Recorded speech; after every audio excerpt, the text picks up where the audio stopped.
तो जय हिंद एवरीवन। आज हम देखने वाले हैं कि वाकई में जो एमकेसी में पढ़ाया गया, जो क्वेश्चन सॉल्व कराए गए और यूपीएससी के पेपर में उससे मिलते जुलते या उसी कॉन्सेप्ट पे बेस्ड कितने क्वेश्चंस आए।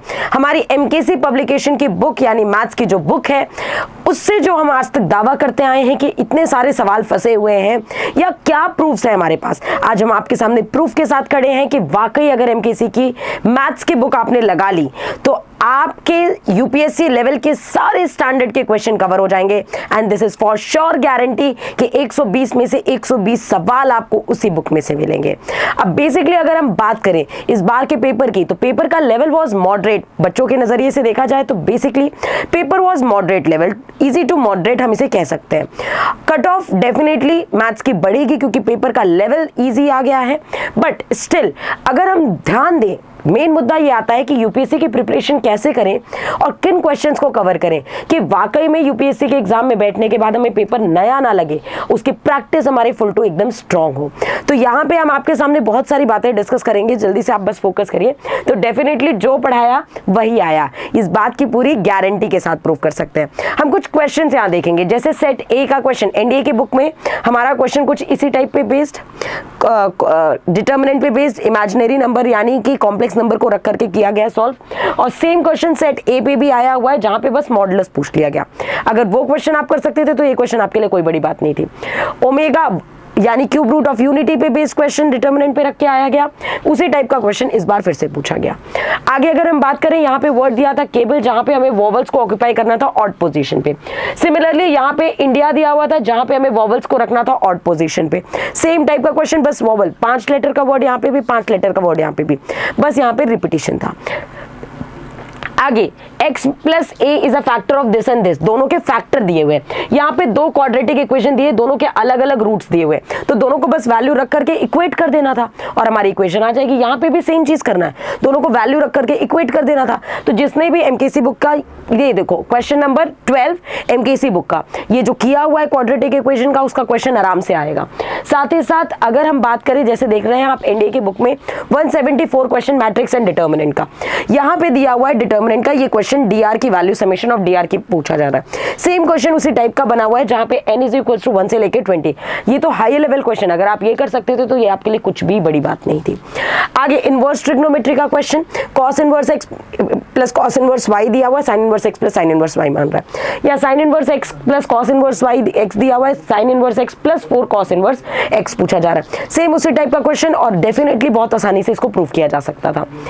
कुछ इनवर्स ट्रिग्नोमेट्री का क्वेश्चन और इनवर्स ट्रिग्नोमेट्री का सेम उसी टाइप का क्वेश्चन यहाँ पे भी मिला। बेसिकली कॉन्सेप्ट सेम है, डेटा भले ही चेंज है लेकिन कॉन्सेप्ट एकदम सेम है। यहाँ पे cos a by A, cos b by B, cos c by C, ये बराबर, यहाँ a by cos a, ratio तो सेम ही है, बिल्कुल सेम लिखा हुआ है। यहाँ साइड हमें 6 दी हुई थी, यहाँ साइड दी थी 1/√6 और हमें एरिया ऑफ द ट्रायंगल पूछा जा रहा था, यहाँ से भी एरिया ऑफ द ट्रायंगल पूछा गया है। तो सेम अगेन सेम क्वेश्चन यहाँ पे कवर हुआ है। नेक्स्ट अगर क्वेश्चन की बात करें, fx और gx दिया हुआ था, एफ जी एक्स बराबर है जी एफ एक्स के। सेम क्वेश्चन यहाँ पे एफ एक्स और जी एक्स यहाँ दिया हुआ था, एफ जी एक्स बराबर है जी एफ एक्स के, और यहाँ के की वैल्यू पूछ रहे हैं, यहाँ पे हमसे रिलेशन पूछा गया। डेफिनेटली इस टाइप का क्वेश्चन एनडीए पीवाईक्यू में भी रिपीटेड है। तो ये पीवाईक्यू में भी, अगर 10 बार हमने बोला था कि पीवाईक्यू उसको आप बार बार विजिट करिए, जितने अच्छे से आप पीवाईक्यू विजिट करेंगे उतना ही ज्यादा आपका कॉन्फिडेंस बढ़ेगा। बिकॉज प्रिपरेशन तभी स्ट्रांग होती है जब when you try to understand कि what actually UPSC is going to ask you in the paper. तो पेपर को एनालिसिस, पेपर के एक्सपेक्टेड क्वेश्चंस कैसे होंगे ये हमें तभी पता लगेंगे जब हम यूपीएससी के पेपर को अच्छे से गो थ्रू कर जाएंगे। ठीक है, आगे की अगर हम बात करें लिमिट का, सेम क्वेश्चन लिमिट का, देखिए वो हमारी एनडीए की बुक का क्वेश्चन नंबर 3 है लिमिट्स के चैप्टर का, और ये सेट ए क्वेश्चन नंबर 74, सेट ए का क्वेश्चन नंबर 74, सेम क्वेश्चन दिया हुआ है, सेम चीज। आगे बात करते हैं, यहाँ पे रेंज पूछी गई है a sin x plus b cos x की, और सेम यहाँ पे मैक्सिमम रेंज, मतलब रेंज की जो मैक्सिमम वैल्यू होती है वही तो मैक्सिमम वैल्यू बनती है। तो a sin x plus b cos x plus c बस पूछा हुआ है, सेम क्वेश्चन अगेन। आगे ये फंक्शन ऑड है कि इवन, ये पूछा गया, सेम क्वेश्चन यहाँ पे बस x की जगह क्या आ गया है, t आ गया। और ये फंक्शन बच्चों को रटा होता है, 10 बार बोला था कि this function is easy and you have to remember this कि यहाँ से आंसर क्या आएगा, इसका ऑड फंक्शन आएगा। अगला क्वेश्चन अगर हम देखें तो यहाँ पे दो रिग्रेशन लाइन है और आर पूछ रहा है, यानी BYX BXY निकालेंगे तब आप आर निकालने के लायक होंगे। इज एग्जैक्टली सेम क्वेश्चन यहाँ पूछा हुआ है, दो इक्वेशन दी हुई है लेकिन यहाँ पे BXY और BYX ही पूछ लिया, आर निकालने की भी जरूरत नहीं है। तो ये सेम उसी पैटर्न पे क्वेश्चन है, बस पूछा अलग चीज है। अगला क्वेश्चन हम यहाँ पे ये देखते हैं जहाँ पे दिया हुआ है 5 व्हाइट और 3 बॉल्स, मतलब बेसिकली बॉल ट्रांसफर का क्वेश्चन था और बॉल ट्रांसफर का ही क्वेश्चन यहाँ पे भी पूछा गया। बॉल ट्रांसफर का क्वेश्चन प्रोबेबिलिटी की क्लास में मैंने खुद प्रैक्टिस सेशंस में आपको बोला था कि इक्वली वेरी वेरी इंपॉर्टेंट, तो बॉल ट्रांसफर का क्वेश्चन प्रोबेबिलिटी से आता ही आता है और ये क्वेश्चन दोनों बॉल ट्रांसफर के क्वेश्चन है जो एमकेसी की बुक में आपको डेफिनेटली मिल ही जाएगा, सारी वेराइटी ऑफ क्वेश्चन। अगला क्वेश्चन PA दिया हुआ है, PB बाई ए दिया है, PA बाई बी दिया हुआ है, PA complement by B complement पूछ रहा है। यहाँ देखिए आपको PA भी दिया हुआ है, PA बाई बी दिया है, PB बाई ए दिया हुआ है और 3 रिलेटेड वैल्यूज पूछ रहा है। डेफिनेटली ये वाली जो वैल्यू होगी ये कहाँ से आएगी, यहीं से वैल्यूज आएंगी, यहाँ से ये वैल्यूज यहीं से आएगी निकल करके। तो यहाँ से क्या है, सेम वैल्यूज वहीं पर बेस्ड क्वेश्चन पूछे गए। अगर जिसको कॉन्सेप्ट पता है, क्वेश्चन का तरीका पता है, वो आराम से इन क्वेश्चन को कर लेगा। आगे की अगर हम बात करें, नेक्स्ट क्वेश्चन बायनोमियल थ्योरम, ये क्या दिया हुआ है, बायनोमियल प्रोबेबिलिटी का क्वेश्चन, बायनोमियल डिस्ट्रीब्यूशन मीन और वेरिएंस दिया हुआ है। यहाँ पे क्या दिया हुआ है, मीन दिया है, स्टैंडर्ड डेविएशन दिया है, एनपी पूछा हुआ है। भाई जब स्टैंडर्ड डेविएशन दिया हुआ है तो वेरिएंस आप निकाल सकते हो और यहाँ पे पैरामीटर एन पूछ रहा है, यहाँ एन के साथ पी भी पूछ लिया। दोनों चीजें बहुत ईजी हैं, उसी पैटर्न पे बेस्ड क्वेश्चन है। तो यहाँ तक आपने ये देखा कि हमने जितने भी क्वेश्चन दिखाए अभी आपको, इससे कई ज्यादा क्वेश्चन हम 120 के 120 क्वेश्चन टैली करा सकते हैं आपको आपके एमडीए की बुक से। तो यहाँ से आपको बस इतना देखने को मिल रहा है कि एनडीए की book is the best book, क्योंकि ये बहुत ही ज्यादा रिसर्च करके बनाई गई है। यहाँ पे 0 से हीरो लेवल तक के आपके क्वेश्चंस आपको मिलेंगे, जहां पे आप बेसिक लेवल, अगर आपने अच्छे से 11th और 12th नहीं भी पढ़ा है तो उस लेवल के भी क्वेश्चंस आपको मिलेंगे और टॉप लेवल यानी मिसलेनियस क्वेश्चंस भी आपको यहाँ पे मिलेंगे। ये बुक जरूर अवेल करिएगा क्योंकि ये बुक ही है सफलता का राज, जो एनडीए की एक ही बुक, एकमात्र बुक पढ़ने से पूरा मैथ्स का सिलेबस कंप्लीट कर देगी। जय हिंद, जय भारत, टेक केयर। सो जय हिंद everyone, we are over with NDA 2 2024 and my question is कि आपका पेपर कैसा था। सारे बच्चे कमेंट बॉक्स में ज़रूर बताएंगे कि आपके लिए या आपके अकॉर्डिंग पेपर इजी था, मीडियम था या फिर हार्ड था। ऑल्दो हमारे लिए पेपर इजी टू मॉडरेट था। नेक्स्ट कमिंग ओवर, आपके कितने क्वेश्चंस अटेम्प्ट किए हैं ये भी आप बता सकते हैं कमेंट बॉक्स में कि ओवरऑल आपने कितने क्वेश्चंस अटेम्प्ट किए हैं। देन अब ये बात सही है कि एमकेसी के बुक्स ने फिर से एक बार ये दिखा दिया कि सच में जो क्वेश्चंस यूपीएससी बनाता है वो शॉर्ट एमकेसी के बुक्स से ही कॉपीड होते हैं। अब I am not telling that कि ऑब्वियसली वो पेपर रख के बनाता है, बट जो वो क्वेश्चंस बनाता है उसका पैटर्न, उसका ट्रेंड एंड उसके क्वेश्चंस हूबहू हमारे बुक में मैच करते हैं वो questions, specially when I am talking about vocabulary section.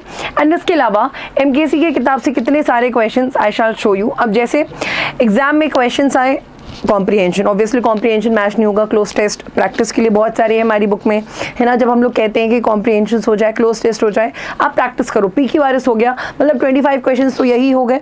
उसके अलावा सेंटेंस कंप्लीशन के कितने क्वेश्चंस हम लोगों ने आपको कराए हैं।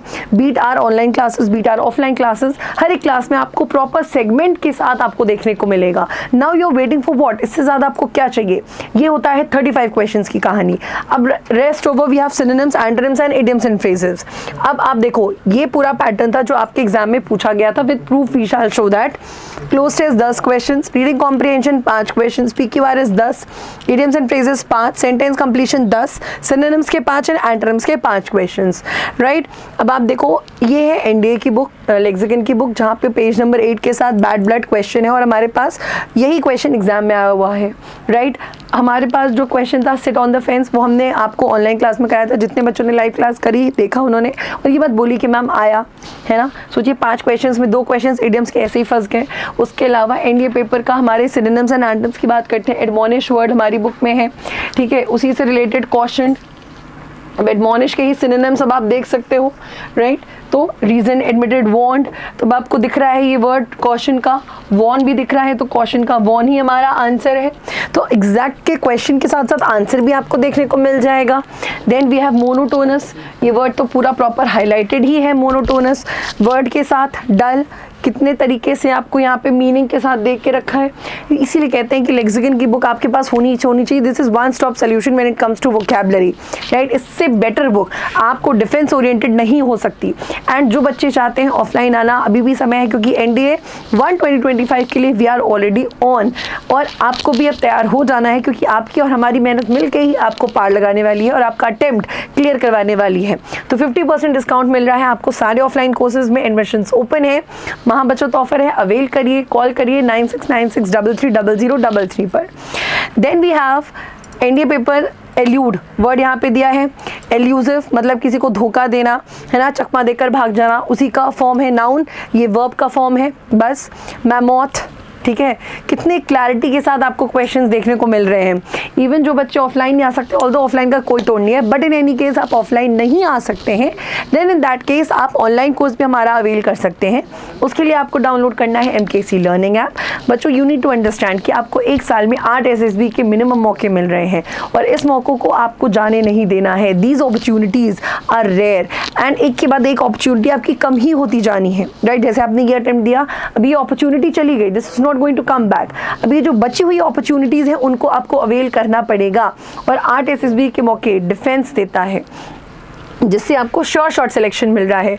देन एंटम्स के भी क्वेश्चंस हैं, कॉन्सेंशस वर्ड ही प्रॉपर दिया हुआ है, केयरफुल, केयरलेस, राइट। सिर्फ वर्ड के साथ साथ प्रॉपर आंसर के क्वेश्चंस भी आपको मिल जाएंगे। डिसडेन है आपके पास, ठीक है, वेग क्वेश्चन, डिसडेन फुल, फिर से क्वेश्चन आ गया, ठीक है। तो अगर आप चाहते हैं ये बुक्स आपके पास हो ताकि सिलेक्शन भी आपका हो, तो आज ही आपको क्या करना है, इन बुक्स को ऑर्डर करना है। MKC पब्लिकेशंस की हैं BT objective general English book. इसमें तो आपको इतने प्रैक्टिस क्वेश्चंस मिल जाएंगे कि आपको इससे ज़्यादा पढ़ने की ज़रूरत ही नहीं पड़ेगी। जनरल साइंस हो, CDS की, FCAT की बुक हो, CAPF की बुक हो, मतलब बीट एनी स्ट्रीम, हर स्ट्रीम में हमारी बुक्स ने हमेशा एक्सेल किया है। सो 25% डिस्काउंट के साथ आज ही ऑर्डर करें इन बुक्स को, एंड सिलेक्शन बनाएं आप अपना। जय हिंद। जय हिंद कैडेट्स। बिल्कुल, जैसा कि आपको पता है कि NDA सेकेंड 2024 का पेपर हो चुका है, और इस बार फिजिक्स में अच्छे खासे क्वेश्चंस हमारे आए थे। टोटल 27 क्वेश्चन फिजिक्स में थे, और अच्छे खासे क्वेश्चंस, बहुत ही पेपर इजी था, टफ नहीं कह सकते हैं इसको, पेपर इजी था। 27 क्वेश्चन आए थे एग्ज़ाम में, और उसी का ट्रेंड एनालिसिस, और हमने अपने बुक से और अपने स्टडी से अच्छे खासे क्वेश्चंस फंसाए हैं। हमारे बुक के क्वेश्चंस और एग्ज़ाम के क्वेश्चंस को अगर देखेंगे तो ठीक ठाक क्वेश्चंस आपको मिल रहे हैं। उसी को दिखाने के लिए और उसी को समझाने के लिए कि हमारी बुक कितनी इंपॉर्टेंट है और उससे कितने अच्छे खासे क्वेश्चंस एग्जाम में फंसते हैं, उसी को लेकर हम आपके सामने आए हैं। बिल्कुल, जल्दी से आप सभी लोग आ जाइए। देखिए क्लासेस क्या है कि फिजिक्स में ट्रेंड एनालिसिस। अब इस बार जो पेपर का पैटर्न था वो थोड़ा सा लेवल इजी रखा था कंपेयर टू फर्स्ट वाले से। लेवल अच्छा था, इजी था, लेकिन फिर भी बच्चे कम अटेम्प्ट किए हैं। रीज़न ये है क्योंकि जो ऑप्शंस थे उनके वो काफ़ी मैचिंग में थे, मिलता जुलता था, इसलिए उनको थोड़ा सा कन्फ्यूज़न हो रहा था और वो बार बार स्किप कर दे रहे थे। तो ऐसे क्वेश्चंस आपको मिलेगा, और मैंने कहा है कि अगर आप बुक पढ़ते हैं MKC की तो उसमें सेम टू सेम ऑप्शंस आपको देखने को मिलेंगे, और वैसे ही क्वेश्चंस आए हैं। क्लासेस में जिस तरीके से हम लोग क्लास में क्वेश्चंस को डिलीवर करते हैं, कॉन्सेप्ट को डिलीवर करते हैं, हूबहू उसी पैटर्न पर आपके क्वेश्चंस एग्जाम में मिल रहे हैं। तो पहले हम बात करते हैं ट्रेंड एनालिसिस की, कहाँ से कितने क्वेश्चंस इस बार आए हैं।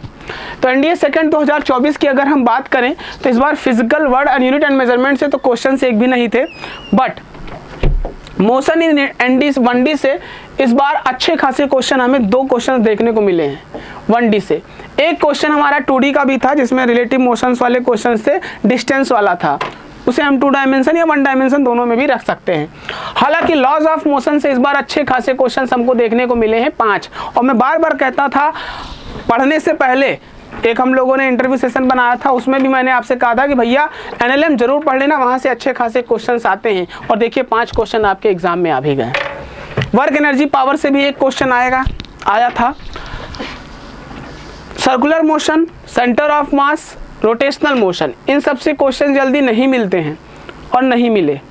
ग्रेविटेशन से आपको 2 क्वेश्चंस मिले थे, एक क्वेश्चन तो हमारे हूबहू बुक का ही क्वेश्चन था जो कि आपके ग्रेविटेशन से मिले थे। Properties of matter and fluid mechanics से इस बार 2 क्वेश्चन आए हैं और थर्मल फिजिक्स से इस बार 3 क्वेश्चन आए हैं। सेम टू सेम क्वेश्चन आपको मिलेंगे पीवाईक्यू में। एनडीए का एक जो पीवाईक्यू था उसी से रिलेटेड क्वेश्चन मिला था। फिर उसके बाद में इलेक्ट्रोस्टैटिक्स या फिर कैपेसिटेंस कहें, जिसमें से वो इंडक्शन वाला, तड़ित वाला था, लाइटिंग वाला, उससे भी एक क्वेश्चन आया था। करंट इलेक्ट्रिसिटी से इस बार भी 4 क्वेश्चन आए हैं। एनडीए फर्स्ट में पिछली बार 6 क्वेश्चन आया था, इस बार 4 क्वेश्चन आया है। और बात करते हैं आगे हम लोग। तो सबसे पहली बात, कैपेसिटर, मैंने बताया ना लाइटनिंग वाला, इलेक्ट्रोस्टैटिक्स और कैपेसिटर दोनों एक ही में रखते हैं, उससे एक क्वेश्चन हमारा आया हुआ है लाइटनिंग वाला। एक क्वेश्चन हमारा अल्टरनेटिंग करंट का आया था, जिसमें वही फ्रीक्वेंसी वाला था कि एक से क्या मतलब वो कितनी बार अपनी दिशा बदलती है भारत में। फिर एक क्वेश्चन, आपके 4 क्वेश्चन रे ऑप्टिक्स से आए। मैंने कहा था रे ऑप्टिक्स भैया जरूर पढ़ लेना, क्योंकि रे ऑप्टिक्स से अच्छे खासे क्वेश्चन आते हैं और 4 क्वेश्चन बहुत इजी। एक क्वेश्चन तो हमारा सेम टू सेम बुक का ही क्वेश्चन आ गया, अभी आपको दिखाने वाला हूँ। Same to same question book वाला ही आ गया है। तो ये ट्रेंड एनालिसिस थे। टोटल 27 क्वेश्चन हमारे फिजिक्स में आए हुए हैं एनडीए 2002 में। अब आप बात करते हैं कि कौन कौन सा क्वेश्चन हमारे बुक से मिला। चलिए ये देखिए, ये जो क्वेश्चन है, ये क्वेश्चन नंबर एनडीए सेट ए का है, क्वेश्चन नंबर 64। हमने एनडीए का सेट 1 वाला पेपर उठाया है और उसके क्वेश्चन नंबर 64 का जो क्वेश्चन नंबर आया था ये वाला, जिसमें डेंसिटी वाला कॉन्सेप्ट था कि एक की डेंसिटी, ये वाटर पानी की डेंसिटी ρW थी, इसकी डेंसिटी ρ2 है, इसकी डेंसिटी ρ1 है, तो कौन सा ऑप्शन इसमें करेक्ट है। सेम टू सेम क्वेश्चन इसी से हमारे बुक का क्वेश्चन है ये, बस फिगर थोड़ा सा डिफरेंट है, लेकिन क्वेश्चन और ऑप्शंस आपको सेम टू सेम देखने को मिलेंगे। ये हमारे फिजिक्स के बुक का क्वेश्चन है, page number 275, question number 25, you can see it. Same question आपको देखने को मिलेगा, दिस इज द फिगर, और उसमें इसकी डेंसिटी ρ3 है, इसकी डेंसिटी ρ2 है और इसकी डेंसिटी ρ1 है। तो जो डूब जाएगा उसकी डेंसिटी ज़्यादा है और जो तैर रहा है उसकी डेंसिटी कम है, उसी को देख के हम लोग ऑप्शंस में टिक करते थे। सेम क्वेश्चन हमारे बुक का पेज नंबर 275 का क्वेश्चन नंबर 25 है। पहला क्वेश्चन हम लोगों ने अपने बुक से दिया। देखिए दूसरा क्वेश्चन अगर हम बात करें तो ये दूसरा क्वेश्चन एनडीए सेट 1 का क्वेश्चन नंबर 65 है, जो मैंने आपसे कहा कि ग्रेविटेशन वाला। सेम टू सेम हूबहू क्वेश्चन, बस थोड़ा सा इसमें लैंग्वेज को चेंज किया है, लेकिन ऑप्शंस की अगर हम बात करें तो सेम रहेगा। हुआ क्या है इसमें कि एक अंतरिक्ष यात्री वाला क्वेश्चन था, जिसमें कह रहा था कि वो वेटलेसनेस यानी भारहीनता का फील करेगा, तो उसका ऑप्शन हम लोगों ने क्या लगाया था, B, normal reaction of the space station floor on the astronaut is 0। और यही क्वेश्चन अगर आप देखिए तो हमारे बुक का क्वेश्चन नंबर पेज नंबर 236 का क्वेश्चन नंबर 97 आया है। इसमें कह रहा है उपग्रह में भारहीनता का कारण है reason of weightlessness in a satellite. कोई भी व्यक्ति सैटेलाइट में वेटलेसनेस यानी भारहीनता का फील कैसे करता है, तो 0 reaction force by satellite surface. Option number उसमें बी था, इसमें सी था, लेकिन ऑप्शंस तो आपके सेम मिल रहे हैं, बस लैंग्वेज को उसने बढ़ा दिया है, बाकी पूरा का पूरा कॉन्सेप्ट तो हमारा बुक का ही है। तो ये बुक का पेज नंबर 236 का क्वेश्चन नंबर 97 है। नेक्स्ट क्वेश्चन की हम बात करते हैं जो हमारे सेट में आया हुआ है एनडीए के, क्वेश्चन नंबर 121। क्वेश्चन नंबर 121 कह रहा था इसमें एक का पावर 2.5 डायोप्टर है, दूसरे का पावर -2 डायोप्टर है, फोकस दूरी पूछ रहा है। सेम टू सेम क्वेश्चन अगर आपको मैं दिखाऊं तो हमारे बुक में भी मिल रहे हैं।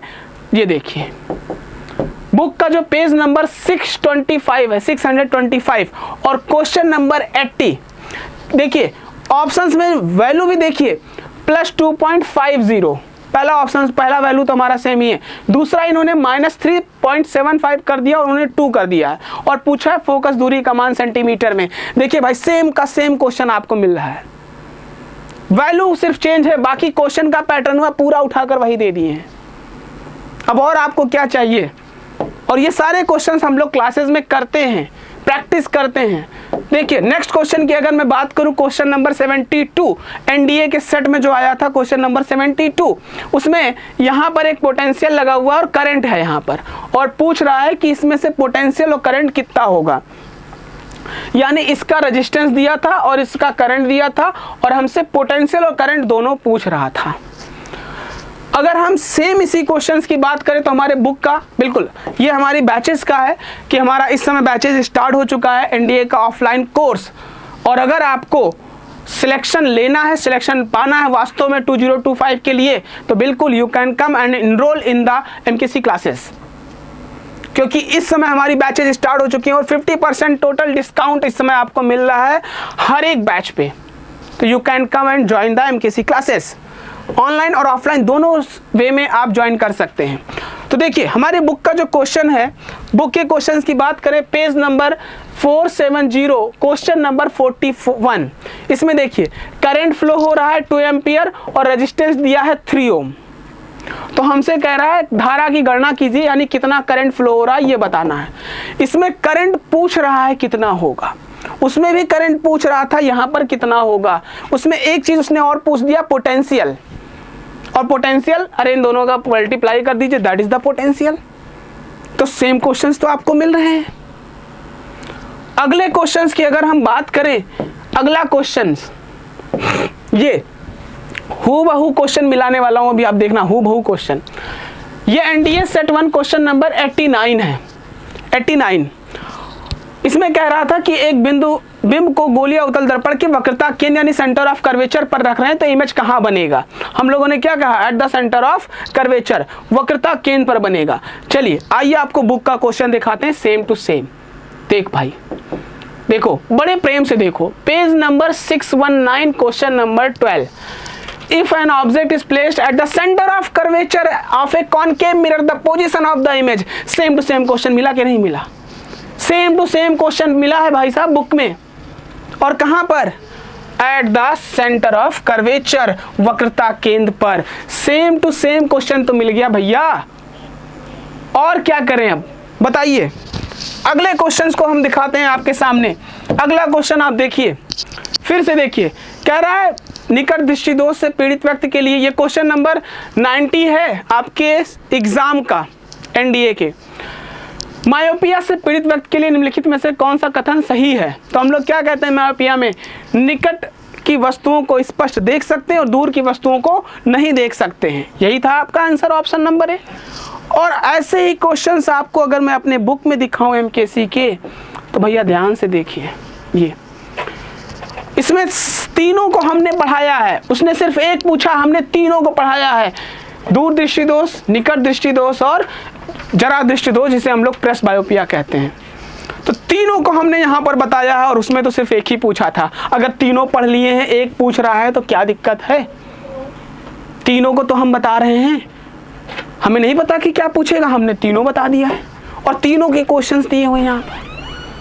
पेज नंबर 6 to 8 का क्वेश्चन नंबर 107।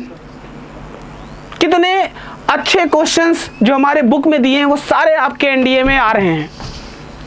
अगले क्वेश्चंस की हम बात करें, क्वेश्चंस का भंडार है। इस बार हम लोगों ने बहुत सारे क्वेश्चंस अपने बुक से फंसाए हैं और अपने क्लासेस से फंसाए हैं। अगला क्वेश्चन देखिए क्या कह रहा है। ये नॉर्मल सा एक छोटा सा न्यूमेरिकल्स आया था, इसी न्यूमेरिकल पर बेस्ड हमारे में क्वेश्चंस दिया हुआ है हमारे बुक में। ये NDA का क्वेश्चन नंबर 91 है। कह रहा था एक वाहन विराम अवस्था में किसी सरल रेखीय पथ पर चलना प्रारंभ करता है। पहले t सेकंड में 2 मीटर पर सेकंड स्क्वायर के एक्सीलरेशन से, और उसके बाद 10 सेकंड में 5 मीटर स्क्वायर पर सेकंड के एक्सीलरेशन से चलता है। टोटल डिस्टेंस चला है, तो टाइम पूछा है कितना होगा। सेम क्वेश्चन मैं आपको अपने बुक में दिखाता हूँ, बस वहाँ पर टाइम पूछा था और यहाँ पर हमने क्या पूछा है, डिस्टेंस। एक कार विरामावस्था से 2 मीटर पर सेकंड स्क्वायर की नियत दर से कुछ समय के लिए त्वरित होता है, फिर 4 मीटर पर सेकंड की स्क्वायर की नियत दर से मंदित होता है, विरामावस्था में आ जाती है। यहाँ पर टाइम दे दिया और पूछा क्या है, दूरी। उसमें दूरी दिया था, टाइम पूछा था, यहां पर टाइम दिया है, दूरी पूछा है। सेम क्वेश्चन तो है। बुक का पेज नंबर 48 क्वेश्चन नंबर 40 हमारे MKC की बुक का। क्या चाहिए और, न्यूमेरिकल तक हम लोग यहां पर आपको दे रहे हैं। अगला नेक्स्ट क्वेश्चन आपको बताते हैं कि आखिर कहां से कौन सा क्वेश्चन है। फिर से एक न्यूमेरिकल हम लोग का NDA सेट का क्वेश्चन नंबर 96 है। क्या कह रहा है, एक कार का भार 1000 किलोग्राम है, यह एक सीधी सड़क पर 72 किलोमीटर प्रति घंटा के समान वेग से चल रही है। चालक अचानक ब्रेक लगाता है, कार इतने में रुक जाती है। कार रोकने के लिए उस पर डाला गया मंदन बल यानी रिटार्डेशन फोर्स। रिटार्डेशन फोर्स पूछ रहा है, मंदित बल पूछ रहा है कि कितना होगा। यही क्वेश्चन अगर हम आपको अपने बुक में दिखाएं, और हमने अभी फिर से कहा कि हमारी ऑफलाइन कोर्स तो स्टार्ट है ही साथ हमारी NDA की ऑनलाइन कोर्सेज भी स्टार्ट है। और इस समय जो पहले 5000 में मिल रहा था, अब आपको 2499 में मिल रहा है। एक महा बचत ऑफर आपके सामने आ चुका है और इसमें बिल्कुल आप एनरोल होके अपने सिलेक्शन को लास्ट एंड तक ले जा सकते हैं। तो यू कैन ज्वाइन ऑफलाइन और ऑनलाइन बोथ वेज। और एमकेसी हमेशा आपके साथ है। एमकेसी की बुक, एमकेसी के टीचर्स, एमकेसी पूरा परिवार आपके हमेशा साथ है, आपके सिलेक्शन में हर जगह खड़ा है। देखिए फिर से वही क्वेश्चन, 5 किलोग्राम द्रव्यमान की बॉडी 0.2 सेकेंड में इतने से इतने घटकर करने के लिए इस पर कार्यरत अवरोधी बल, रिटार्डिंग फोर्स, वहां पर भी रिटार्डिंग फोर्स, यहाँ पर भी रिटार्डिंग फोर्स, वहां पर भी मास, यहाँ पर भी मास, वहां पर भी टाइम, यहाँ पर भी टाइम। क्वेश्चन का लेवल तो देखो भाई, इजी है। और हमारे बुक का पेज नंबर 114 का क्वेश्चन नंबर 35, रिटार्डिंग फोर्स पूछ रहा है हमसे, रजिस्टिंग फोर्स, सेम क्वेश्चन मिल रहा है। वैल्यू चेंज है भाई, वैल्यू तो फिक्स सेम टू सेम नहीं है, वैल्यू चेंज है but the question is same. अगला क्वेश्चन ये देखिए भाई, क्वेश्चन नंबर 9। इतने क्वेश्चन हमने अभी आप तक बताए हैं, इतने क्वेश्चन हमने फंसाए अपने बुक से। और अभी अब और देखिए, रुके नहीं है अभी। द्रव जल किस तापमान पर अधिकतम घनत्व दर्शाता है, यानी कि eight which temperature does liquid water shows maximum density. Maximum density किस पर दिखाता है, तो हमने पढ़ाया था, क्लास में बताया भी है, 4 डिग्री सेल्सियस। और इसमें केल्विन में पूछा है, 4 ऐड कर दीजिए 277 केल्विन। और यही हमारे पीवाईक्यू में जो हम लोग क्लास में कराते हैं, वो देखिए फिजिक्स बुक्स का पेज नंबर 2016 का पीवाईक्यू का था। क्वेश्चन नंबर 12 है, density of water maximum at 4 degree Celsius. 4 degree Celsius पर मैक्सिमम है, यहाँ सेल्सियस में और वहाँ पर केल्विन में है। 273 में 4 ऐड कर दीजिए, 277 केल्विन आ गया। सेम टू सेम क्वेश्चन है, बस उसमें केल्विन में आया और इसमें डिग्री सेल्सियस में आया है। अगला ये क्वेश्चन तो मैं क्लास में चिल्ला कर मैंने ऑनलाइन भी पढ़ाया है, ऑफलाइन भी बताया है और समझाया भी था कि किस तरह के क्वेश्चन यहाँ से आते हैं। इसके लिए मैंने ट्रिक भी बताई थी, FLE फल्क्रम लोड इफर्ट में फर्स्ट सेकंड थर्ड वाला कॉन्सेप्ट बताया था। ये क्वेश्चन वही है, कह रहा है इनमें से कौन सा सेकंड प्रकार का उत्तोलक है, और ये आपके डायग्राम्स दिए हुए थे और इसमें से पूछ रहा था। मैंने ऑनलाइन क्लासेस जब ली थी, जो आपका प्रैक्टिस बैच चल रहा था, उसमें ऑनलाइन क्लासेस और ऑफलाइन क्लासेस दोनों में बताया था और उसका स्क्रीनशॉट यहाँ पर आपके सामने है। ये लोड है, that is effort, that is fulcrum, और FLE पूरा का पूरा कॉन्सेप्ट मैंने आपको सामने रख दिया था और बताया था कि इस ट्रिक को आप याद रखिए। फ्ली जिसमें से फल्क्रम बीच में आएगा तो फर्स्ट क्लास लीवर, लोड बीच में आएगा तो सेकंड क्लास लीवर, इफर्ट बीच में आएगा तो थर्ड क्लास लीवर। पूरा का पूरा फिगर ही उठाकर वहां पर डाल दिया गया और पूछ रहा है कौन किस टाइप का लीवर है। तो ये सारी चीजें जो हम लोग ऑनलाइन ऑफलाइन दोनों आपको दे रहे हैं और बेहतरीन ढंग से दे रहे हैं, एक भी ऐसी चीज नहीं है जो आपके बुक से बाहर है। इतने क्वेश्चंस हम लोगों ने आपको समझाए और बताया कि हमारे बुक से सेम टू सेम आया है। बाकी पूरा कॉन्सेप्ट तो हम लोगों ने पढ़ाया ही है बच्चों को। बच्चे 25 में 25 कर सकते थे, लेकिन कुछ बच्चों ने इस बार बहुत अच्छा परफॉर्मेंस दिया है। एमकेसी के बच्चों ने, रिजल्ट आएगा, हम लोग कॉन्टिन्यूअस उस पर आपको प्रेजेंट भी करेंगे और जो पढ़ाया है वो आया है, इसका दावा हम कर रहे हैं और करते हैं। हमारे बुक से इतने क्वेश्चंस आए, वो भी मैंने आपको प्रूफ दिखाया। इसीलिए कहते हैं कि MKC is the best, MKC की बुक इज द बेस्ट और एमकेसी के टीचर इज द बेस्ट। बच्चे तो यहाँ के बेस्ट होते ही हैं जो हमें सिलेक्शन देते हैं और उन्हीं पर हमें गर्व भी है। तो बिल्कुल आप आइए, आपका मोस्ट वेलकम है, स्वागत है एमकेसी मेजर कलसी क्लासेस में। और यहाँ पर हमारे बुक्स, मैंने आपसे कहा कि हमारे बुक बहुत ही शानदार है, अच्छे खासे क्वेश्चंस यहाँ से मिले हैं। तो हमारी बुक आपकी जनरल इंग्लिश की भी है, जनरल साइंस की भी, CDS की भी है, रीजनिंग की FCAT की है, जनरल साइंस CAPF है, अलग अलग तरह से हर बुक्स हमारे पास में अवेलेबल है। NDA की भी बुक अवेलेबल है। तो यू कैन ऑर्डर, उसे आप ऑर्डर भी कर सकते हैं, ऑनलाइन भी ऑर्डर कर सकते हैं, ऑफलाइन भी परचेज कर सकते हैं। ऑनलाइन ऑर्डर करने पर 25% का डिस्काउंट भी आपको मिल रहा है, फ्री डिलीवरी साथ ही साथ आपको मिल रहा है। ऑनलाइन करने के लिए ये मेथड्स आपको फॉलो करने पड़ेंगे। तो हमारी बुक भी बहुत ही शानदार और अच्छे खासे तगड़े क्वेश्चंस आपके सामने लेकर आता है और वो क्वेश्चंस आपके एग्जाम में भी फंसाता है। तो बिल्कुल आइए, मोस्ट वेलकम, मेजर कलसी क्लासेस के साथ में जुड़िए और अपने भविष्य, अपने सफलता को उजागर कीजिए। मिलते हैं अगली वीडियो में, तब तक के लिए थैंक यू। जय हिंद, जय भारत। जय हिंद एवरीवन। तो जैसा कि आप सबका पेपर भी हो चुका और आप सब ने आशा करता हूँ अच्छे से किया भी होगा। पेपर का लेवल ठीक ठाक रहा, मतलब मैं कह सकता हूँ कि इजी टू मॉडरेट मेरे हिसाब से। और मॉडरेट में बोलूँगा क्योंकि आप सब जो पेपर अटेम्प्ट कर रहे हैं उनका एक अपना जो स्टैंडर्ड है उस हिसाब से पेपर ठीक ठाक रहा और आप सब अच्छा किए भी हैं। जो मेरे स्टूडेंट्स हैं जो बता रहे हैं, मेरे नए स्टूडेंट्स जो अभी मुझसे पढ़ना शुरू किए हैं या जो पढ़ने वाले हैं या कैसे भी तैयारी करने वाले हैं, एक डाउट उन सब का ये हमेशा रहा है कि सर कहाँ से पढ़ें, क्या पढ़ें, कितना पढ़ें, कैसे पढ़ें। और ये आपका ही नहीं, लगभग में हर स्टूडेंट का ये क्वेश्चन रहता है कि सर कहाँ से पढ़ें, कैसे पढ़ें और कितना पढ़ें। तो एक डेमो छोटा सा मैं आप सबको इस बारे में दूंगा, जो इस बार क्वेश्चन पूछे गए और जो अपने पास रिसोर्सेस हैं उन सब के बारे में। ज़्यादा नहीं, बहुत टाइम नहीं है, बस 10-5 मिनट में आपको सारी चीज़ें मैं समझाना चाहूँगा और फिर आप सबको ये ध्यान रखना है कि कहाँ से क्या बातें हमको अच्छे तरीके से सीखना है। क्वेश्चन एक पूछा गया था,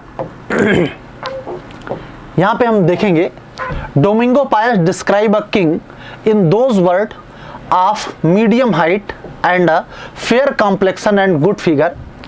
ये वाला क्वेश्चन पूछा गया। अब यहाँ पर सवाल उठता है, ये एक्चुअल में डोमिंगो पायस जो है वो एक ट्रेवलर था जो पुर्तगाल से रिलेट था, पुर्तगाल से बिलोंग करता था और वो इंडिया आया था और इंडिया में उस समय विजयनगर एम्पायर में आया था। विजयनगर एम्पायर में जब डोमिंगो पायस आया तो उस टाइम पे शासक कौन था? कृष्णदेव राय। कृष्णदेव राय शायद, बारबोसा भी था उसके बाद में आया था। आपको यहाँ ध्यान रखना है। अब डोमिंगो पायस जो है डोमिंगो पायस जो पुर्तगीज है भैया, वो कृष्णदेव राय के टाइम में आया और कृष्णदेव राय के टाइम में आया तो वो लिखेगा उन्हीं के बारे में। मतलब आपको एक, अगर बुक अच्छे से पढ़े हैं तो ये हो जाएगा। ये हमारे एमकेसी की हिस्ट्री और पॉलिटी की बुक के जस्ट डायरेक्ट क्वेश्चन वहाँ से आपको देखने को मिला है। फिर आप बात करें कुछ और क्वेश्चन की। एक क्वेश्चन बना आपसे, in which schedule of the Constitution of India provisions as the disqualification of ground to defection are given। ये जस्ट लिखा हुआ है आपके हमारे बुक में 10th शेड्यूल में। The schedule is related to provision of defection. It was added by 62 constitutional amendment 1985 और उसके बारे में और बहुत सारी चीजें बताई गई हैं। मतलब एक कंप्लीट इंफॉर्मेशन आप सबको उसके संदर्भ में दिया गया है जो डायरेक्ट आपको बुक से आपको देखने को मिलेगा। आगे बढ़ें और देखें, अगर अगला क्वेश्चन आपका 129, consider the following statement, the duties of the attorney general. Attorney general पे क्वेश्चन पूछा है, of India are given advice to the government of India upon such legal matters. अब ये तो आपके एग्जाम में जो क्वेश्चन आया वो था, ये हमारे यहाँ हमारे बुक में अटॉर्नी जनरल ऑफ इंडिया सारी चीजें इसके बारे में कुछ मैंने पोर्शन इसमें ऐड भी किया है। Attorney general is first legal officer of the Indian government. Article 76 constitution make provision of appointment of attorney general. Attorney general of India is appointed by the president. वो सारी चीजें, मतलब ये क्या करेगा तो आप सबको मालूम चलेगा, टू एडवाइज द प्रेसिडेंट और the government of India on subject related to law and execute all such legal work which are assigned to him by the president from time to time। Direct hit पढ़ाए हुए में से और आपके book से भी ये क्वेश्चन आपको मिला। अब अगले क्वेश्चन की तरफ चलते हैं साहब। अगला क्वेश्चन आपको दिखाएं, which of the following committee is not consist of the members from the upper houses of parliament। Upper house से जो नहीं है, जो है अपर हाउस से कमेटी कौन सी नहीं है, ये क्वेश्चन आपसे पूछा गया। 3 कमेटी दी गई है, पब्लिक अकाउंट कमेटी दी गई है, एस्टीमेट कमेटी दी गई है और कमेटी ऑन पब्लिक अंडरटेकिंग दिया गया है। आप सबको ये परमानेंट कमेटी और आप सबको ये एस्टीमेट कमेटी आपको दिख रही है। अगर आपको बताएं, आगे बात किया जाए तो अच्छा, इसमें कुछ और चीजें ऐड करना था। मतलब ये तीनों, ये जो कमेटी वाला चैप्टर था, डायरेक्ट हिट क्वेश्चन। तो आप सबको मालूम है ये पब्लिक अकाउंट में लोकसभा और राज्यसभा से दोनों से मेंबर आते हैं। जो आपका कमेटी ऑन पब्लिक अंडरटेकिंग है, यहाँ पे भी लोकसभा और राज्यसभा से मेंबर आते हैं, या ये केवल लोकसभा से है, मतलब ओनली लोकसभा से है। तो इस पे पूरा डिटेल आपको यहाँ पे आपको देखने को मिलेगा। सारी कमेटी के बारे में एक एक करके सारा एक्सप्लेनेशन दिया गया है बहुत बेहतर तरीके से। ठीक है, आगे बात किया जाए, अगर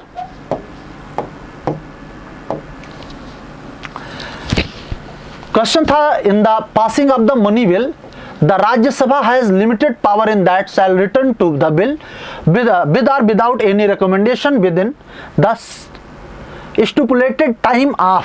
अब ये आपसे क्वेश्चन पूछा, बहुत अच्छा क्वेश्चन था। जस्ट देखिए, आपको यहां पर दिखेगा, it can withhold this bill only for a maximum 14 days period. After 14 days it automatically stand passed। किसके? Money bill is introduced in Lok Sabha with the prior permission of the president of India।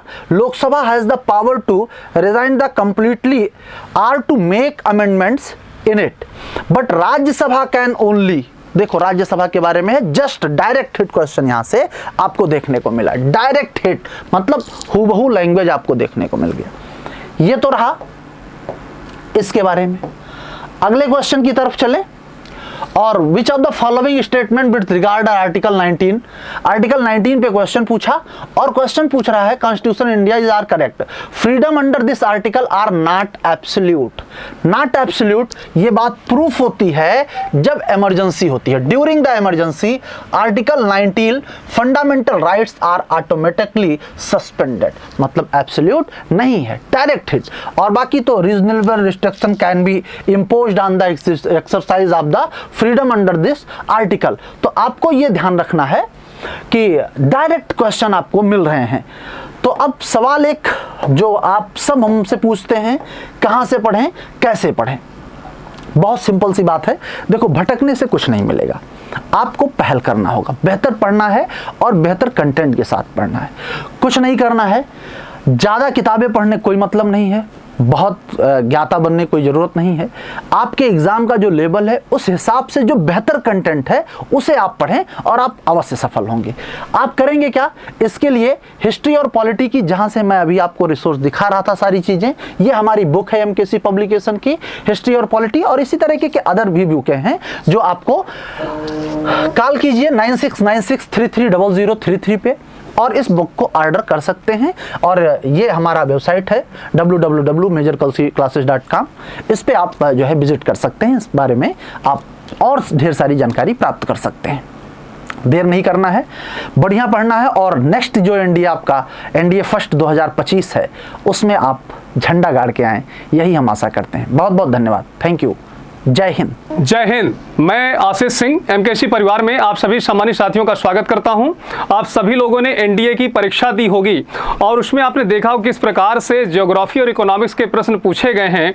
आइए उसको हम लोग साक्ष्य के साथ आपके सामने प्रस्तुत कर रहे हैं, जिससे कहीं ना कहीं आप सभी लोग जानते होंगे कि किस प्रकार से एमकेसी में बेहतरीन से बेहतरीन तैयारी कराई जा रही है और उसके पूरे के पूरे इम्पैक्ट भी आपको देखने को मिलेंगे।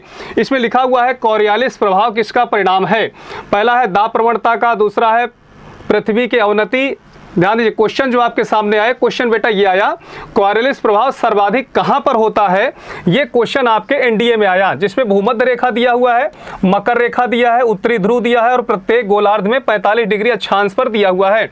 अब बेटा ध्यान दीजिएगा, कॉरियालिस जो प्रभाव होता है सबसे ज्यादा तो आपका पोल्स पर होता है। बेटा कहां पर होता है? पोल्स पर होता है। जैसे हमारी अर्थ है तो यहाँ पर सबसे ज्यादा जो है नॉर्थ पोल और साउथ पोल में इसका ज्यादा प्रभाव पड़ेगा। सबसे कम प्रभाव बेटा आप देखेंगे तो इक्वेटर पर पड़ेगा। सबसे कम कहां पड़ेगा? इक्वेटर पर पड़ेगा। इसलिए इसका जो सही जवाब है सी ऑप्शन को आप सभी लोगों को सही करना था। अब देखिए यहाँ पर जिसको हमने जब पढ़ाया था, इस क्वेश्चन को 2017 में आया था, कॉरियालिस प्रभाव किसका परिणाम है बेटा? तो दाब प्रवणता का, पृथ्वी के अनति अक्ष का, पृथ्वी घूर्णन का बेटा, और इसके बाद पृथ्वी के परिक्रमण का। तो इसी वक्त जो है कहीं ना कहीं हमने कॉरियालिस प्रभाव के विषय में बहुत अच्छे तरीके से विश्लेषण किया था और बताया था कि सबसे ज़्यादा जो प्रभाव पड़ेगा तो वहाँ पर पोल्स पर होगा और सबसे कम जो प्रभाव पड़ेगा बेटा वो आपका इक्वेटर पर होगा। आइए आगे बढ़ते हैं। अगला प्रश्न आपके सामने है, देख सकते हैं सभी लोग। क्वेश्चन है, भारत के निम्नलिखित किस राज्य में सूर्य की किरणें लंब नहीं होती हैं? ध्यान दीजिएगा साथियों, चूंकि हमारा जो देश है उसमें ये जो रेखा है जिसे हम कर्क रेखा कहते हैं, ट्रॉपिक ऑफ कैंसर कहते हैं, और ये भारत के 8 राज्यों से होकर गुजरती है। 8 राज्यों से होकर गुजरती है, जिसमें आप देखेंगे तो गुजरात हो गया, राजस्थान, इसी प्रकार मध्य प्रदेश, छत्तीसगढ़ के बाद ध्यान दीजिएगा झारखंड, और झारखंड के बाद पश्चिम बंगाल हो गया, फिर इसके बाद त्रिपुरा हो गया और बेटा मिजोरम हो गया। कुल मिला के अगर कहें तो हमारे देश में ये ऐसे राज्य हैं, 8 राज्य हैं जहां पर सूर्य की सीधी रेखाएं पड़ रही होंगी, क्योंकि कर्क रेखा पर जब सूर्य चमकता है 3 राज्यों पर पड़ना बिल्कुल जरूरी हो जाता है। अब यहां पर देखिए इस प्रकार से, यहां पर आप देख सकते हैं, इसमें देखो बिहार दिया है बेटा, बिहार से रेखा गुजरती नहीं है, छत्तीसगढ़ से गुजरती है, मणिपुर से भी बेटा ये नहीं गुजरती, ध्यान दीजिएगा मिजोरम से गुजरती है, इसलिए आप 1 और 3 ऑप्शन को आप चुन सकते हैं, वी ऑप्शन को चुन सकते हैं। जब बेटा इसको हमने बताया तो उसके आधार पर, और देख भी सकते हैं आप सभी लोग कि बिहार से तो गुजर ही नहीं रही है और ना ही मणिपुर से गुजर रही है। तो क्वेश्चन नंबर 52 आपके सामने है, इसका जवाब आप देखेंगे तो ये होगा। अगला प्रश्न आप सभी लोग देख सकते हैं, लिखा हुआ निम्नलिखित में भारत में पूर्व की ओर बहने वाली नदियां कौन सी हैं? ध्यान दीजिए पूर्व की ओर की बात की जा रही है, तो जब पूर्व की ओर की बात की जा रही है बेटा इधर की तरफ बहना है, ध्यान दीजिएगा बे ऑफ बंगाल की खाड़ी की तरफ बहना है, बे ऑफ बंगाल की खाड़ी, बे ऑफ बंगाल आप लिख सकते हैं, ठीक है। अब इसमें अगर हम सामान्य रूप से बात करें तो देखिए पहला पलार नदी है बेटा, पलार है, पेरियार है, पेन्नार है और काली नदी आपके सामने दिया हुआ है। बेटा काली नदी की अगर बातचीत करेंगे बेटा तो काली नदी याद रखिएगा, सबसे पहले अगर हम पेरियार की बात करें तो पेरियार केरल की सबसे लंबी नदी है और ये अरब सागर में जाके गिरती है, तो ये ऑप्शन तो नहीं होगा बेटा, ये ऑप्शन तो नहीं होगा, इसका मतलब ये ऑप्शन यहाँ से आप बिल्कुल हटाइए। अब इसके बाद बेटा बचता है पलार, पेन्नार और काली नदी, ठीक है ना। तो इसके लिए बी ऑप्शन को आप सभी लोग बता सकते हैं, 1 और 3 ऑप्शन, ध्यान दीजिए 1 और 3, अर्थात इसका सबसे बेस्ट आंसर आपके सामने ये है, 1 और 3 इसका सही होगा। हालांकि ये भी सही है लेकिन उस प्रकार का ऑप्शन ही नहीं है बेटा, तो बी ऑप्शन को आप सभी लोग सही करेंगे। यहां पर देखिए हमने जब सॉल्व करवाया है तो निम्नलिखित में कौन सी एक नदी पश्चिम की ओर बहने वाली नदी नहीं है? तो पश्चिम की ओर बहने वाली नदी नहीं है बेटा, तो आप देखेंगे बेटा इसमें पेरियार देखिए पश्चिम की ओर बहने वाली, भरतपुजा भी बहने वाली, पंबा भी बहने वाली और ताम्रपर्णी भी है, तो यहाँ पर देखिए डी ऑप्शन था। इसी समय ही हमने आपको कई नदियों की सहायक नदियां भी बताई थी, जिसमें कावेरी है, गोदावरी है, कृष्णा है, पेरियार है, जिसमें आपको बताया था बंगाल की खाड़ी में अर्थात पूरब की तरफ कौन सी गिरती हैं और पश्चिम की तरफ कौन सी नदियां गिरती हैं। थोड़ा सा कहने का मतलब यह है कि बिल्कुल सेम टू सेम तो नहीं हो सकता है बेटा, लेकिन यह है कि कहीं ना कहीं उसके आसपास बातें रहती हैं। निम्नलिखित में कौन सी सहायक नदियां दक्कन नदियों के साथ सुमेलित है? देखिए भवानी की बात करें, काबिनी की बात करें, मंजीरा की बात करें और भीमा की बात करें। बेटा भीमा तो इसकी सहायक नदी है ही नहीं महानदी की, मंजीरा बिल्कुल सही जवाब है, काबिनी बिल्कुल सही जवाब है, भवानी जो आपकी नदी है वो की कावेरी की सहायक नदी, कृष्णा की नहीं, तो ये भी गलत जवाब हो गया। तो 2 और 3 इसका बेटा सही उत्तर होगा, बी ऑप्शन को आप सभी लोग चुने होंगे। यहाँ पर आप देख सकते हैं गोदावरी की जो सहायक नदी है पैरी है, हरदो है, टेल है, इसी प्रकार से माही की जो है पुमा है, पेनगंगा, बेनगंगा, ध्यान दीजिएगा इसमें लिखा कौन सुमेलित है। तो सुमेलित की जब बातचीत की जा रही है देखिए कावेरी की कबानी, हेमवती और अमरावती, ये लीजिए देखिए कबानी इसमें आपको मिल गई कावेरी की, ठीक है ना। तो कुछ इस प्रकार से, इसी प्रकार से कृष्णा की बातचीत करेंगे बेटा तो यहाँ मंजीरा लिखा हुआ, क्या लिखा है? मंजीरा लिखा हुआ है, इसी तरह दुधाना लिखा और इंद्रावती लिखा हुआ है। तो ध्यान दीजिए कि ये सब किसकी सहायक नदियां हैं? ये तीनों तो आपकी गोदावरी की सहायक नदियां, किसकी? गोदावरी की सहायक नदियां हैं। इसलिए इस आधार पे देखिए 2 पॉइंट आपको मिल गए, काबिनी और मंजीरा मिल गया, इसमें आप इस आधार पे सही कर सकते हो 2 और 3। देख लीजिए किस प्रकार से थोड़ा सा हमें जो है अपने ब्रेन का प्रयोग करते हुए इन सवालों को सही कर लेना चाहिए था। उम्मीद है कि आप सभी लोगों ने सही भी किया होगा। अगला प्रश्न है, ब्रह्मपुत्र नदी के संबंध में निम्नलिखित कथनों पर विचार करिए। यह तिब्बत में मानसरोवर झील के निकट से निकलती है। देखिए यहाँ पे लिखा हुआ तिब्बत में मानसरोवर झील के पास से जिस नदी का स्रोत होता है ब्रह्मपुत्र है, सिंधु है, सतलज है। याद रखिए तीनों नदियों का उद्गम होता है। यहाँ पे क्या है, ब्रह्मपुत्र नदी के संबंध में कथन, ये तिब्बत के मानसरोवर झील के निकट में निकलती है। तो जब तीनों निकलती इसका मतलब ये भी निकल ही रही है, कोई दिक्कत नहीं। यह नामचा बरबा के पास, याद रखिए अरुणाचल प्रदेश में पड़ता है, यू मोड़ लेती है और भारत के महाखंड में प्रवेश करती है। तो ये बात बिल्कुल सही है, अर्थात 1 और 2 दोनों इसके लिए उत्तर सही है। देख सकते हैं किस प्रकार से एक एक प्रश्न समान रूप से आपको देखने को मिल रहे हैं। अगला प्रश्न है, ध्यान दीजिए, इकोनॉमिक्स से संबंधित है। भारत में पंचवर्षीय योजनाओं के संबंध में कौन सा कथन सही? पहली और 9वीं पंचवर्षीय योजना में कृषि को उच्च प्राथमिकता दी गई। बेटा ध्यान दीजिएगा, इस बात को ध्यान रखिएगा। पहली में तो देखो बेटा दी गई, लेकिन 9वीं में ऐसा कुछ नहीं है। इसी प्रकार तीसरी योजना हैरट डोमर मॉडल पर आधारित है, ऐसा नहीं है बेटा, है ना। ये पहला जो हैरट डोमर मॉडल है ये पहली पंचवर्षीय योजना पर आधारित है, द फर्स्ट 5 ईयर प्लान, ठीक है ना, फर्स्ट 5 ईयर प्लान पर आधारित है, ना कि तीसरी पर आधारित है। तो ये भी गलत हो गया, यहां से ये भी गलत हो रहा है। 7वीं योजना है बेटा और 9वीं पंचवर्षीय योजना में सार्वजनिक विशाल मात्रा में निवेश पर बल दिया गया। देखिए ये 9वीं यहां भी दिया, यहां भी दिया, तो ये ज्यादा सही, ये आपका सही है। ये तो 3 और 4 अर्थात सी ऑप्शन को चुनना है। यहाँ पर देख सकते हैं कि नेहरू महालनोबिस विकास युक्त निम्नलिखित में से किस एक पंचवर्षीय योजना से कार्यान्वित की गई थी? तो पहली, दूसरी, तीसरी और 7वीं यहाँ पे लिखा हुआ बेटा, पहली और दूसरी। यहाँ पर ध्यान दीजिएगा, पहली के विषय में हमने अच्छे से चर्चा किया था, दूसरी के विषय में, तीसरी के विषय में, और जब बेटा 7वीं लिखा है तो हमने उस वक्त चर्चा किया था 6वीं के विषय में भी, ठीक है। तो कुल मिला के आप देख सकते हैं इस प्रकार से इस क्वेश्चन का जवाब सही है। अगला प्रश्न आपके सामने बिल्कुल उसी तरह संबंधित है। पहली पंचवर्षीय योजना के प्रारंभ से पहले भारत में कौन सी योजनाएं आरंभ की गई? बॉम्बे योजना थी, जन योजना थी, सर्वोदय योजना थी और गांधीवादी योजना थी। बताएंगे बेटा, इस क्वेश्चन को आप सभी लोगों ने अच्छे से किया होगा कि हमारे देश में जब पंचवर्षीय योजनाओं को लागू किया गया था तो पंचवर्षीय योजनाओं को तो बेटा यूएसएसआर से लिया गया था, लेकिन इसके पहले तमाम तरह की योजनाएं समान रूप से बनाई गई थी, जिसमें बॉम्बे जन योजना, सर्वोदय और गांधी योजना, ये समान रूप से पूरा सही उत्तर इसका रहा। अगला प्रश्न है, अगला क्वेश्चन को ध्यान दीजिएगा, निम्नलिखित में कौन सा स्थानीय पवन भूमध्य सागर से संबंधित नहीं है? बेटा ध्यान दीजिएगा, हरमट्टम है, खमसिन है, सिराको है, मिस्टल यहां पर दिया हुआ है। यहां पर संटाइना, चिनूक, मिस्टर और लू दिया हुआ है। कौन सा संबंधित नहीं है भूमध्य सागर से? तो ध्यान दीजिएगा बेटा, जो हरमट्टम है, खमसिन है, सिराको है और ये मिस्टल है। अगर हम मिस्टल की बात करेंगे तो फ्रांस के तट पर ये भी चलती है, सिराको की बात करेंगे तो भूमध्य सागर के तट पर ये भी चलती है, खमसिन की बात करें या फिर हरमट्टम की बात करेंगे बेटा तो इसमें आप देखेंगे कि बी ऑप्शन आपका ये गिनी के तट पर पहुंच जाती है। इसलिए क्वेश्चन नंबर 8वां जो है इस प्रकार से, देखिए यहाँ पर संटाइना की बात है, चिनूक की बात है, लू की बात है बेटा, मिस्ट्रल की बात है। तो इन सबकी चर्चा जब हम किए थे तो इसमें क्या होता है, ऐसे प्रश्नों में और भी ढेर सारे लोकल विंड लेकर के वहां पर चर्चा कर ली जाती है। उम्मीद है कि आप सभी लोग इसको अच्छे से समझ पा रहे होंगे। अगला प्रश्न है, निम्नलिखित में कौन सा जलाशय भूबद्ध है? बताइए बेटा, भूमध्य सागर है, काला सागर है, लाल सागर है या फिर कैस्पियन सागर है? ध्यान दीजिएगा, अगर हम भूमध्य सागर की बात करेंगे बेटा तो भूमध्य सागर क्या है, मानते हैं कि ये भू आबद्ध की तरह है, लेकिन एक ओर से पूर्ण रूप से खुला हुआ है। याद रखिएगा, पूर्ण रूप से खुला हुआ है। जैसे आप अफ्रीका महाद्वीप इस प्रकार से देख सकते हैं, अफ्रीका महाद्वीप, और ये पूरा का पूरा यूरोप है इस प्रकार से, ठीक। तो ये कहीं ना कहीं यहां से यहां तक तो चलो ठीक है, बंद है, लेकिन यहां पर बेटा जो जिब्राल्टर है ना, जिब्राल्टर है, यहां से खुला हुआ, बड़े बड़े जहाज इसमें एंट्री कर लेते हैं। तो याद रखिए, जिब्राल्टर को भूमध्य सागर की चाबी कहते हैं। पूर्ण रूप से जो बंद महासागर है बेटा वो है कैस्पियन सागर है। कौन सा है? कैस्पियन सागर है। डी ऑप्शन को सभी लोग समझेंगे। अब देखिए, जब हमने जिब्राल्टर की बात बेटा की है तो इसमें भूमध्य सागर की हमने चर्चा की है, ठीक है। इसी प्रकार से आप देखें, जिब्राल्टर के विषय में जब चर्चा हमने किया तो आगे फिर और भी ढेर सारी जलसंधि आती हैं, जिसमें बास्फोरस जलसंधि आती है, नाम सुने होंगे। इसी प्रकार से आप देखें केरी जलसंधि आती है। तो इन जलसंधियों में समान रूप से कैस्पियन सागर का नाम आया, तो उसको हमने वहां पर अच्छे से समझाया।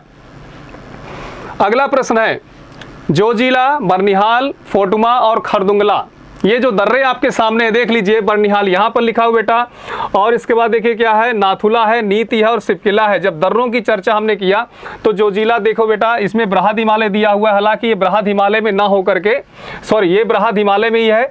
दूसरा जो बरनिहाल दर्रा है बेटा पीर पंजाल है, फोटुला लद्दाख है, और खारदुंगला जो है काराकोरम दर्रा यहाँ पर दिया हुआ है। तो आप सभी लोग कह सकते हैं कि इसका जो सही जवाब होगा बेटा वो आपका डी ऑप्शन होगा। इस आधार पे भी जब हमने दर्रे पढ़ाए तो उनकी सबकी चर्चा हमने बहुत अच्छे तरीके से कर ली है। थोड़ा बहुत कहीं ना कहीं इधर उधर हो सकता है, लेकिन कहीं ना कहीं जब दर्रों की बातचीत आएगी बेटा, हमने बहुत से दर्रों की बात की, काराकोरम, जोजिला, बरजिल्ला, खैबर, गोमल, इसी प्रकार सिपकिला, रोहतांग, बड़ा लाचला, नीति दर्रा, निपासला दर्रा, लिपुलेख दर्रा, नाथुला दर्रा, दिफू दर्रा, तुजू दर्रा, जलेप्पा दर्रा, इनकी भी हमने खरदुंगला दर्रा, इन सब की बातचीत वहां पर की थी। अगला प्रश्न देखिए आपके सामने है, भारत की कपास वाली मृदा, देखिए काली मृदा के विषय में बात की जा रही है। इस मिट्टी को तो बेटा हमने जो है पूरी क्लास में ही आपको बताया था, कौन सा कथन सही नहीं। कपास वाली मिट्टी मृदा को रेगड़ भी कहते हैं, ये उच्च नमी को धारण करती है, इसमें चूना की प्रचुर मात्रा होती है। याद रखिए ये भी सही है, ये भी सही, ये भी सही है। इन मृदाओं में मृत्तिका घटक कम होते हैं, याद रखिए मृत्तिका घटक इसमें कम नहीं होते बेटा, ज्यादा होते हैं, इसलिए डी ऑप्शन इसमें सही नहीं है। इस क्वेश्चन को तो हमने बिल्कुल क्लास में ही करवाया, उम्मीद है कि आप सभी लोग इसको अच्छे से कर पा रहे होंगे, ठीक है ना। ये बिल्कुल बात सही है, रेगड़ कहा ही जाता है। महाराष्ट्र वाले रीजन में जाएंगे तो इसको रेगड़, बसाल्ट या फिर लावा के नाम से हम लोग जानते हैं। अगले प्रश्न की ओर बातचीत करें, देखिए बिल्कुल बेटा डिक्टो प्रश्न आ गया, ठीक है। ये है आपके क्वेश्चन में आया इस बार एनडीए के, हरिकेन, बिलीबिली, अबागी और टाइफून, ठीक है ना। तो देखो टाइफून यहां पर है बेटा, बिलीबिली भी मिल रहा है, हरिकेन मिल रहा है, टॉर्नेडो चलो ठीक है, लेकिन 3 आपको मिल रहे हैं। तो सोचिए इस प्रकार से महत्वपूर्ण प्रश्नों को हम आपके सामने लेकर आए जो एक एक चीजें लगभग मिल रही है, और जिसमें मिल भी नहीं रही है तो उसके कहीं ना कहीं प्रूफ है कि उसके माध्यम से आप अगर चीजें करना चाहें तो कर सकते हैं। अगला प्रश्न है, सिंधु नदी तंत्र की नदियों में निम्नलिखित कथनों पर विचार करिए। सिंधु नदी का उद्गम तिब्बत में है, जहां पर लांगचेंग ख्वाम नाम का जाना जाता है। ध्यान दीजिएगा, सतलुज नदी पूर्ववर्ती नदी का एक उत्कृष्ट उदाहरण है। झेलम सिंधु नदी की सबसे बड़ी सहायक नदी बेटा, झेलम ना होकर के चेनाब नदी सबसे लंबी सहायक नदी है। सतलुज नदी पूर्ववर्ती नदी का एक उत्कृष्ट उदाहरण है। याद रखिए बेटा, सतलज हो गया, ब्रह्मपुत्र नदी हो गया और सिंधु नदी हो गया। इन नदियों का विकास हिमालय के निर्माण से पहले हो चुका था, तो ये बिल्कुल बात इसमें सही है। ध्यान दीजिएगा, इसमें बिल्कुल बात सही है। तो इसका जो जवाब होगा बेटा 1 और 2 भी हो सकता है। इस सतलज नदी का उद्गम तिब्बत में है, जहां उसे लांगचेन ख्वाम के नाम से जाना जाता है। 1 और 2 बिल्कुल बेटा सही है, सी ऑप्शन को सही करना है। गंगा और ब्रह्मपुत्र नदियों का उद्गम क्रमशः स्थित होता, ध्यान दीजिए हमें गंगा से मतलब नहीं है, ब्रह्मपुत्र से है। तो देखिए तिब्बत लिखा हुआ है बेटा, याद रखिए तिब्बत लिखा है, इसमें भी तिब्बत लिखा हुआ है। उत्तर प्रदेश तिब्बत लिखा, उत्तराखंड तिब्बत लिखा, तो इसका उत्तर तो फिलहाल यही सही है। लेकिन ब्रह्मपुत्र नदी के विषय में जब बातचीत करते हैं तो आप सभी लोग जानते हैं तिब्बत में स्थित मानसरोवर में चेमा यंगडुंग नाम का ग्लेशियर है, जिसे सतलज नदी को हम सामान्य रूप से वहां पर क्या कहते हैं, लांगचेंग ख्वांग के नाम से जानते हैं। अगला प्रश्न है, निम्नलिखित में कौन सा आग्नेय और कायंत्रित शैल दोनों का उदाहरण है बेटा। देखो गैब्रो है, इसी तरह से लिखा है, गाइजराइट दिखा है, नाइसाब दिया है और ग्रेनाइट दिया हुआ है। आप सभी लोग बताइए कि दोनों का, आग्नेय और कायंत्रित दोनों का उदाहरण है। इसका मतलब यह है बेटा कि कोई ऐसी जो चट्टान होगी जो आग्नेय होगी और इसी आग्नेय चट्टान का जब रूपांतरण हो जाएगा तो रूपांतरण बन जाएगी। इस प्रकार में बताइए गैब्रो है, गाइजराइट है, या फिर आप देखेंगे नीस है, या फिर ग्रेनाइट है। तो उम्मीद करते हैं कि इस क्वेश्चन का जो जवाब है आप सभी लोग अच्छी तरीके से जानते हैं, क्योंकि इसका मैराथन में हमने बहुत शानदार तरीके से करवाया था। इस क्वेश्चन को हमने मैराथन में बहुत अच्छे से करवाया था। और याद करिए हमने आपको क्लासरूम में भी बताने का प्रयास किया, जिसमें आप देखेंगे कि किस प्रकार से जो रॉक्स होती हैं, रॉक्स होती क्या है, तो हमने बताया कि मिनरल्स का जो समुच्चय होता है उसे रॉक्स कहते हैं। हार्ड भी होती है, सॉफ्ट भी होती है, कलरफुल भी होती है। और इसके बाद हमने बताया chemical, on the basis of chemical composition, igneous, sedimentary और मेटामॉर्फिक। तो उम्मीद करते हैं कि क्वेश्चन नंबर 150 का भी आप सभी लोग अच्छे तरीके से अच्छे से सवाल कर पाए होंगे। ठीक है, तो ये समान रूप से जो अभी आपके सामने प्रश्न आए, उम्मीद है कि आप सभी लोग बहुत अच्छे तरीके से कर पाए होंगे। और मैं आपको बता दूं कि जो जीएस का क्वेश्चन एनडीए में पूछा गया बेटा, वो इतना भी कठिन नहीं है कि होने लायक नहीं है। बहुत ही शानदार ऐसे ही सवाल बेटा यूपीएससी में लगभग पूछे जाते हैं, और मैं उम्मीद करता हूं कि आप सभी लोगों को बहुत बेहतर तरीके से समझ में आया होगा। एक एक चीज़ें हमने आपको बताने का प्रयास किया, जहां पर चीज़ें हमने क्लासरूम में बताई उसको भी देखिए हमने आपको बताया। ठीक है, तो आप सभी लोग बिल्कुल जुड़े रहें। और मेजर कलसी जो परिवार है हमारा, जिसमें आप देखें हजारों की संख्या में विद्यार्थी पढ़ते हैं और अपने भविष्य को जो है नित्य नूतन एक नई पहचान देते हैं, आप सभी लोग भी हमारे एमकेसी परिवार से जुड़ें और अपने लक्ष्य को पूर्ण करें। जय हिंद।